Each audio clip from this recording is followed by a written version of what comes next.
সুপ্রভাত সবাইকে। তা বলো, সকলে এই 4 দিনের ছুটি কেমন কাটালে? আমার তো হিসেব করে করেই কেটে গেল মহারাজ। বাবা বাবা বাবা, তা খুব খরচ করে ফেলেছো বুঝি? আমার তো মোহর গুনে গুনেই কেটে গেল মহারাজ। তোমার তো অগুন্তি মোহর, সেক্ষেত্রে গুনতে তো হবেই। আমি মেয়ের বাড়ি গিয়েছিলাম মহারাজ। হ্যাঁ, ছুটিতে একটু না ঘুরতে গেলে হয়? আমি বাড়িতেই ছিলাম, খেয়েছিও কম, যাতে খরচ বেশি না হয় আমার সঞ্চিত ধন। হ্যাঁ, বেশি খেয়ে মোহর সব না উড়িয়ে দেওয়াই ভালো। যাই হোক, তাহলে দেখছি এই 4 দিন তোমরা সবাই খুব ভালোই কাটিয়েছো। হ্যাঁ, না মহারাজ, আমরা এই 4 দিনের ছুটি কেউ খুব ভালো করে কাটাই। মানে এই যে তুমি মেয়ের বাড়ি গিয়েছিলে, বৈদ্য এই ছুটিতে এত জিনিস কিনেছে যে হিসেব করেই কাটিয়েছে। সভাকবি বাড়িতে ছিল কিন্তু কম খেয়েছে, আর মন্ত্রী অগুন্তি মোহর গুনেছে। তাহলে সবাই তো মনের সুখে যে যার কাজ করেছে। মহারাজ, অনেক সময় মুখে শুনে যা ভাবা হয় তা ঠিক হয় না মহারাজ। আমি মেয়ের বাড়ি গিয়েছিলাম কিছু আনাজপত্র আনতে, যাতে বেশ কিছু মাস আমার বাজার করতে না হয়। কারণ এখন বাজারে জিনিসপত্রের যা আকাশ ছোঁয়া দাম মহারাজ। আমিও এই কদিনের ছুটিতে প্রচুর জিনিস কিনে তার দাম হিসেব করতে বসিনি মহারাজ। আমি হিসেব করছিলাম বেতন পেয়ে কোন খাতে কতটা খরচ কমিয়ে গোটা মাস জীবন ধারণ করতে পারবো। আমিও যাতে বেশি না খেয়ে তাড়াতাড়ি আনাজপাতি শেষ করে ফেলি, সেই জন্যই কম কম খাচ্ছিলাম। এরকমের কারণটা কি বুঝতে পারছি না তো। তোমরা তো সবাই যথেষ্ট পরিমাণে বেতন পাও, তাহলে আগে মহারাজ, অপরাধ নেবেন না। আপনার এই বেতনে এখনকার যা পরিস্থিতি, তাতে আমাদের মাস চালানো খুব দুষ্কর হয়ে যাচ্ছে। মহারাজ, আপনি বেতনের দিকটা একটু ভাবলে ভালো হয়। বেতনের দিকটা ভেবে দেখবো মানে কি বলতে চাইছো? বেতন বাড়ান মহারাজ, বেতন বাড়ান। অসম্ভব, অসম্ভব। এই তো বিগত 4 মাস আগেই বেতন বাড়িয়েছি। তোমরা সবার কাজের পাশাপাশি উপরি আয়ের ব্যবস্থা করো। উপরি আয়? মহারাজ, মাথা ঠান্ডা করুন। একটু ভাবুন মহারাজ, একটু ভাবুন। আমি তোমাদের কথা অনেক ভেবেছি, এবার তোমরাও আমার কথা একটু ভাবো। আমি বেতন বাড়াতে পারছি না, আর আজকের মতো এখানেই সভা শেষ করছি। তোমরা সবাই এসো। বেতন বাড়ানোর কথা বলতেই সবার কাজ শেষ করে দিলেন। এ আবার কেমন ব্যবহার?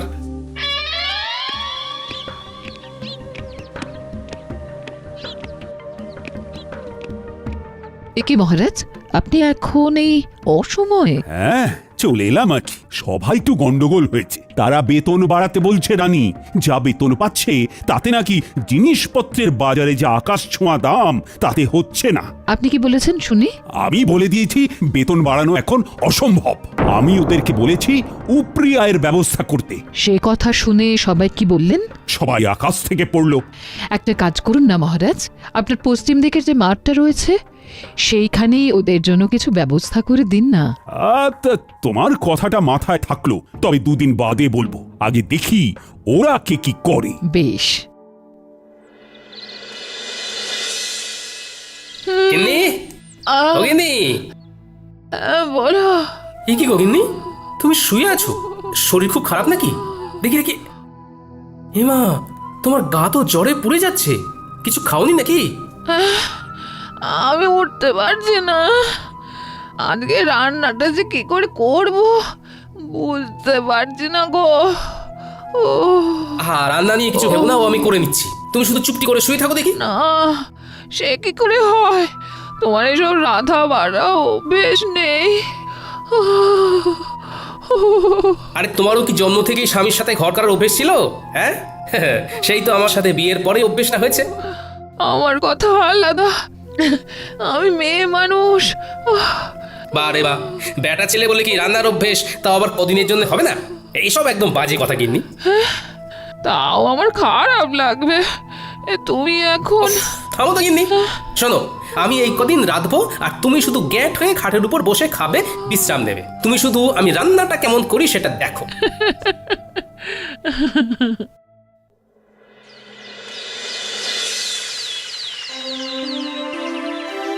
সুপ্রভাত।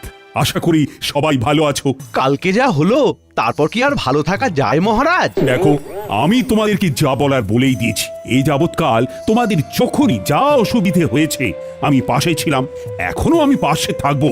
তাই বলে যখন তখন বেতন বাড়ানোটা সত্যিই অসুবিধের। আমি তো শুধু চিকিৎসাই পারি, এর বাইরে তো কিছুই পারি না।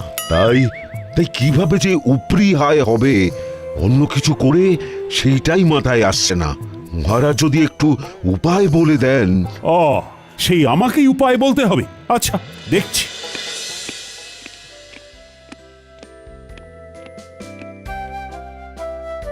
মহারাজ, বলছি কি, সুপ্রভাত রানীমা। সুপ্রভাত। আশা করি সকলে ভালো আছেন। ভালো নেই, খুব সমস্যায় আছি রানীমা। তা আজকে গোপাল আসেনি কেন? তাই তো, তালে গড়ে খেয়ালই নেই। আগে মহারাজ, আমি এসেছি। এ কি গোপাল, এত দেরি হলো যে? তোমার শরীর ঠিক আছে তো? আমার শরীর তো ঠিক আছে, কিন্তু কিন্তু আমার গিন্নির শরীর ভালো নেই। তাই ঘরের কিছু কাজ সামলে রান্না করে আসতে গিয়ে দেরি হয়ে গেল। এই রে ও গোপাল, কটা শাড়ি আর চুড়ি এনে দেবো নাকি? গোপাল, তাহলে সুগৃহিণী দক্ষ রাধুনী হয়ে গেলে নাকি? দরকার পড়লে যদি হই তাতে মন্দ কি বলুন? সকলে চুপ করুন, বরং আপনারা গোপালকে দেখে শিখুন। সে স্ত্রীর শরীর খারাপে নিজে এগিয়ে এসেছে, স্ত্রীর কষ্টটা বুঝেছে। ঠিকই তো, না কষ্ট বুঝলে হয়। এই বৈদ্যমশাই, আপনি আজই গোপালের বাড়ি গিয়ে ওনার স্ত্রীকে দেখে আসবেন। গোপাল, সত্যি তোমার তুলনা হয় না। থাক, অমন মেয়ে মানুষের কাজ করে আমার সুখ্যাতি পাওয়ার দরকার নেই।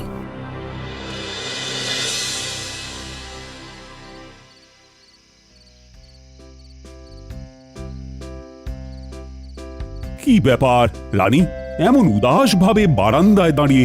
ভাবছি গোপাল গিন্নির কত ভাগ্য ভালো। কেন? এই যে সে এমন এক স্বামী পেয়েছে যে তার সব দুঃখ কষ্ট বোঝে। আর তোমার স্বামী বুঝি সেটা বোঝে না? না, কিছু কিছু সময় বোঝে, আবার কিছু কিছু সময় বোঝে না। আচ্ছা, বুঝেছি। তোমার মন পেতে গেলে আমায় তাহলে একদিন লুকিয়ে লুকিয়ে ঠাকুরদের সরিয়ে তোমাকে রেঁধে খাওয়াতে হবে, তাই তো? আপনি রাঁধতে পারবেন? কি জানি, তবে চেষ্টা করে দেখতে পারি। আমার মনে হয় আপনি আর আপনার সভাসদেরা, মানে গোপাল বাদে কেউ রাঁধতে পারবেন না। এত বড় অপবাদ দিও না রানী। গোপাল ছাড়াও আর বাকিদের ভিতরে কেউ না কেউ নিশ্চয়ই রাঁধতে পারে। বলছেন? আচ্ছা, একটা কাজ করলে কেমন হয়? কাজ? কি কাজ?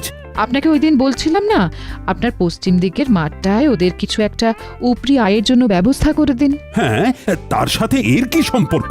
শুনুন, আপনি আপনার সভাসদদের বলুন তারা ওই মাঠটায় নিজের ইচ্ছে মতো তৈরি করা খাবারের দোকান ওই বিকেলবেলার দিক থেকে রাত্রিবেলা পর্যন্ত দিতে পারেন। তাতে কি লাভ হবে? তাতে এনাদের উপরি আয়ও হবে। সবার কাজ শেষ করে তারা অনায়াসে খাবার দোকান খুলে খাবার বিক্রি করতেই পারবেন। হ্যাঁ, দারুণ বলেছে তো। আচ্ছা, তাই খাবারগুলো কি সভাসদেরই বানাতে হবে? এমন কোনো কথা আছে কি? মানে যেহেতু তুমি তখন ওই রান্নার প্রসঙ্গ তুলেছিলে, তাই জিজ্ঞাসা করছি। সেই খাবারগুলো সভাসদেরই বানাতে হবে এমন তো কোনো বাধ্যবাধকতা নেই। তারা চাইলে তাদের স্ত্রী বা বাইরের কারো সাহায্য নিতেই পারেন। তবে যারা নিজের হাতে খাবার বানিয়ে বিক্রি করবেন তাদেরকে পুরস্কার হিসেবে 2 থলি করে মোহর দেওয়া হবে। রানী, তোমার প্রস্তাবটাকে আরেকটু পরিবর্তন করে দিই। সভাসদের এমন বলি, বেশ কিছুদিন ব্যাপী পশ্চিম দিকের বড় মাঠটায় একটা ভোজন মেলার আয়োজন করতে চাই। তাই আমার ইচ্ছে, আমার সভাসদেরা এই ভোজন মেলায় হরেক রকম খাবারের পসরা নিয়ে খাবারের দোকান দিক। তার মধ্যে যে সভাসদেরা নিজের হাতে রান্না করবে তারা প্রত্যেকে পুরস্কার বাবদ 2 থলি করে মোহর পাবে, এবং যে সভাসদের খাবারের দোকানে সব থেকে বেশি বিক্রি হবে সে পুরস্কার স্বরূপ 5000টা মোহর পুরস্কার পাবে। অতীব উত্তম। শুধু শুধু উপরি আয়ের জন্য ওনারা সবাই খাবারের দোকান খুলতে রাজি নাও হতে পারেন, তার থেকে পুরস্কারের কথা বলে মেলায় খাবারের দোকান খোলার প্রস্তাব দেওয়াটা একদম উপযুক্ত। আপনি কালকেই ঘোষণা করে দিন মহারাজ। ভাবছি আমিও যদি দোকান দিই তাহলে আমায় কি পুরস্কার দেবে বলো তো রানী? তা আমি কি জানি।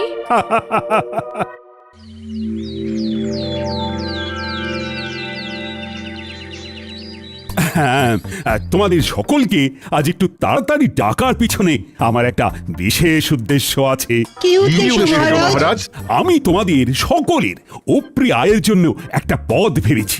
বাহ বাহ বাহ, বাহ কি উপায় আপনি ভেবেছেন মহারাজ?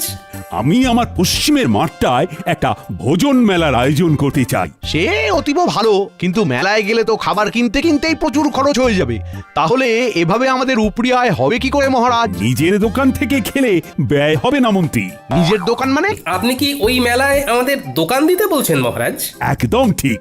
আমি চাই পশ্চিমের মাঠে আয়োজিত সারা কৃষ্ণনগর ব্যাপী ভোজন মেলায় সাধারণ প্রজাদের পাশাপাশি আমার সভাসদেরাও খাবারের দোকান দিক। দোকান দিলে উপরে আয় হবে বটে, কিন্তু দাঁড়াও দাঁড়াও, আমার ঘোষণা এখনো শেষ হয়নি। আমি ঠিক করেছি আমার সভাসদদের ভিতরে যারা নিজেরা হাতে করে খাবার বানিয়ে বিক্রি করবে তারা প্রত্যেকে 2 থলি করে মোহর আমার তরফ থেকে পুরস্কার পাবে। আহা, দাঁড়াও, এখনো তো কথা শেষ হয়নি।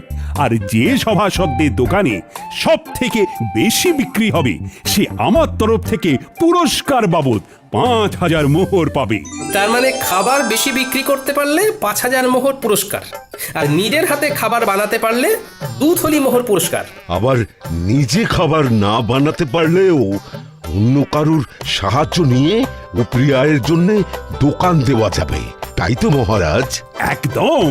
এই মেলা প্রায় মাসখানেক চলবে। তাহলে তোমরা কি ভাবছো? মানে আমার প্রস্তাবে কি রাজি হবে? আমি রাজি মহারাজ। আমি দোকান দিতে রাজি, যদি হেরেও যায় বাজি। আমিও রাজি। আমিও দোকান দেব।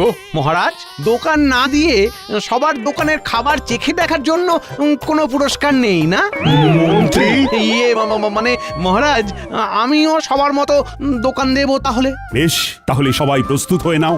দিন 7 পরেই শুরু হবে ভোজন মেলা। ও হ্যাঁ, মনে আছে তো সবার, কালকে আমাদের ছুটির দিন, রাজসভা বন্ধ। হ্যাঁ মহারাজ।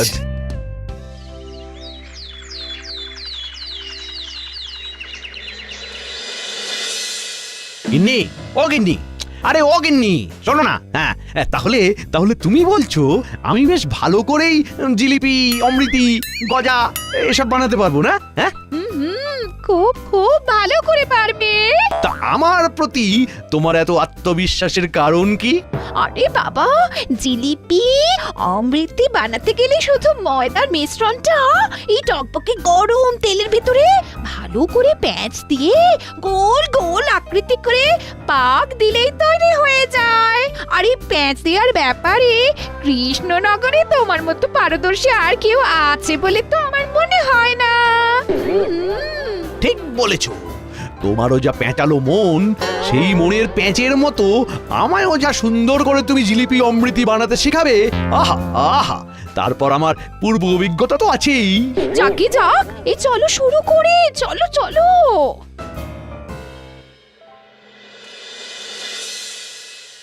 বলি, ও গোপাল, আমার দ্বারা এসব হবে না। আমি আগে কখনো রান্না করিনি। হবে না মানে? সব হবে। তুমি নিজে না একজন বিজ্ঞানী, তুমি এরকম করলে হবে? চেষ্টা করলে সব হয় বন্ধু। আগে গোল গোল লুচি বানাতে শিখতে হবে, তারপর আলুর দম।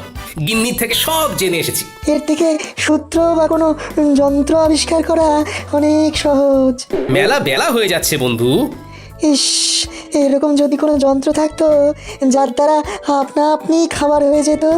আগে লুচি আলুর দমটা শেখো, তারপর তুমি ওরকম যন্ত্র আবিষ্কার করো, কেমন? না, মানে কোনো ইয়ে টিয়ে নয়, চুপচাপ কাজে নামো। তুমি তো জানোই আমি ছড়ার পাত্র নই।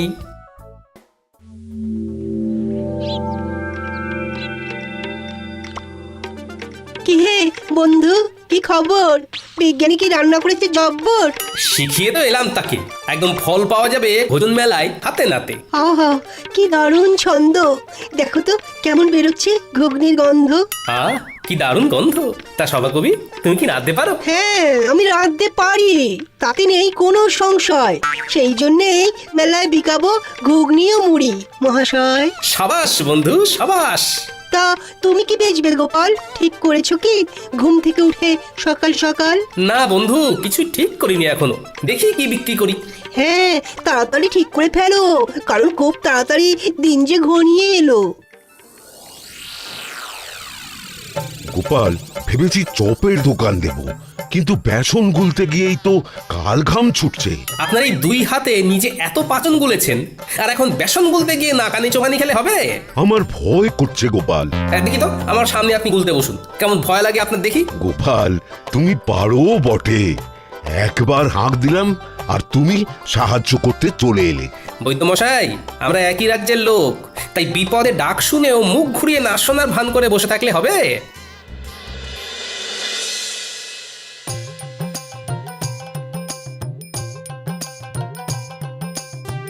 হ্যাঁ গো, এলে? হ্যাঁ হ্যাঁ, মোটামুটি সবার বাড়ি একবার করে ঢু দিয়ে এলাম, বুঝলে গিন্নি। দেখলাম মোটামুটি সবাই একদম জোর কদমে রান্নার প্রস্তুতি নিচ্ছে। তা তুমি কি বানাবে কিছু ঠিক করলে? এমনিতে বাড়ির রান্না তো বেশ ভালোই করছো। সেটাই তো এখনো ঠিক করে উঠতে পারিনি। সবাই মোটামুটি সেই গতে ধরা রান্নাই করছে। আমায় একটু অন্যরকম কিছু ভাবতে হবে। দাদু, ও দিদা, এক ঘটি জল দাও না। ঝাল কি ঝাল? আর খাবো না, নাক মুলছি, কান মুলছি, আর খাবো না। উফ, বাপরে বাপ। দাঁড়া দি, কিন্তু কি খেয়েছিস বলতো? ফুচকা। আমার বাবা শহরে গিয়েছিল, তাই ফেরার পথে ওখান থেকে এনেছিল ঝাল ঝাল ফুচকা।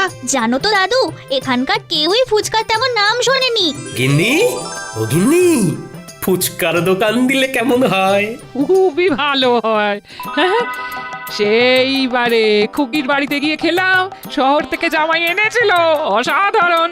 কিন্তু তুমি কিভাবে বানাই শিখবে কি করে? এখনো হাতে 4-5 দিন সময় আছে গিন্নি, শহরে গিয়ে শিখে আসবো কালকে, তারপর ভোজন মেলায় ফুচকা বিক্রি করব। আহা, শুধু খাবারের মেলায় কেন, গোটা কৃষ্ণনগরে তুমি বিক্রি করবে। এখানকার কেউ জানেই না ওই ফুচকার নাম। ভালো লাগলে না, এই প্রচুর প্রচুর বিক্রি হবে। তা ঠিক, আর মহারাজ এটাও বলেননি যে খাবার শুধু ভোজন মেলাতেই বিক্রি করতে হবে।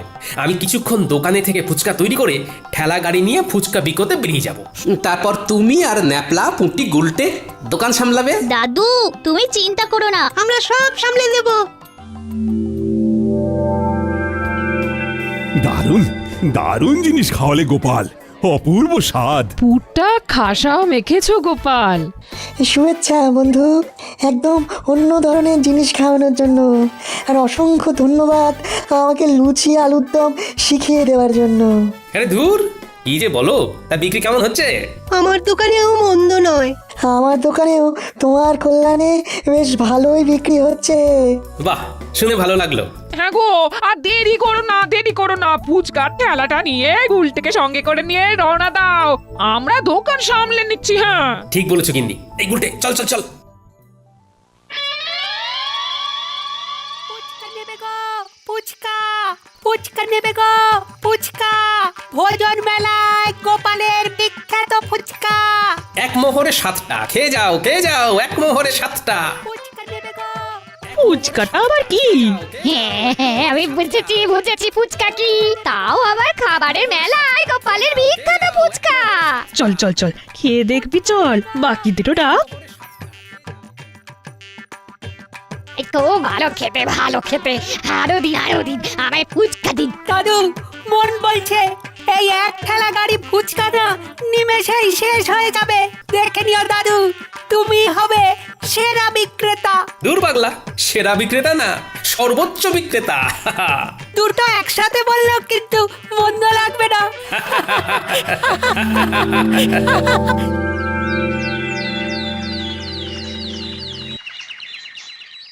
গোনো গোনো খাজাঞ্চি গোনো, কার কত আয় হলো দেখি। মন্ত্রীরটা হলো 1, 2, 3, এই সর্বমোট 300 মোহর। তবে মন্ত্রী মশাই নিজেই সব বানিয়েছেন। বেশ বেশ, পরের জন। পরের জন হলেন বিজ্ঞানী বাবু, তার মোহর 1, 2, 3, সর্বমোট 900 মোহর। ইনিও নিজের হাতেই খাবার বানিয়েছেন। এই বিজ্ঞানী আমার থেকেও বেশি আয় করেছে, এ কি কপাল। হ্যাঁ, এরপর সভাকবি, ওনার মোহরের সংখ্যা হলো 1, 2, 3, সব মিলিয়ে 850 মহারাজ। ইনিও নিজের হাতে খাবার তৈরি করেছেন। বাহ বাহ বাহ, চমৎকার। তারপর? এরপর বৈদ্যমশাই, ওনার মোহর হলো 1, 2, 3, 600 মোহর মহারাজ। ইনিও নিজেই চপ বানিয়েছেন। এরপর গোপাল, মোহর হলো এই 1 2 3 7,000 7,000 মোহর মহারাজ। ওরে বাবা, সাবাস গোপাল সাবাস, তুমি বিজেতা। এই এই এই এই ফলাফল মানি না, কারণ গোপাল শুধু ভোজন মেলায় নয়, সারা গ্রাম সারা রাজ্য ফুচকা বিক্রি করেছে। মন্ত্রীমশাই, মহারাজ শুধু বলেছিলেন ভোজন মেলায় খাবারের দোকান দিতে। উনি এর পাশাপাশি এরকম কিছু বলেননি যে সেই খাবার কেবলমাত্র ওই মেলা ছাড়া মেলার বাইরে কোনোভাবেই বিক্রি করা যাবে না। তাই আমি আমার ফুচকার বিক্রি বাড়ানোর জন্যে মেলা ছাড়াও মেলার বাইরে এই রাজ্যের অন্যান্য গ্রামেও বিক্রি করেছি। সুতরাং আমি জানি আমি কোনো অন্যায় বা অসততার কাজ করিনি। আমি গোপালের এই যুক্তিকে খণ্ডাতে পারবো না, কারণ গোপাল একদম অকাট্য যুক্তি দিয়েছে। ধন্যবাদ ধন্যবাদ গোপাল, তুমি আরেকবার আমাদের চোখ খুলে দেখিয়ে দিয়েছো যে কিভাবে সততার সাথে পরিশ্রম করে নিজের আয় বাড়ানো যায়, কিভাবে বুদ্ধি খাটিয়ে কোনো নতুন জিনিসকে সবার সামনে তুলে ধরা যায়। সেই জন্যেই তো গোপাল আমাদের সবার থেকে আলাদা। নাও আনো এবার পুরস্কারটা, তার সাথে সবাই মিলে বলো গোপাল আমাদের সেরা, তাই ধন্য হয়েছি মোরা।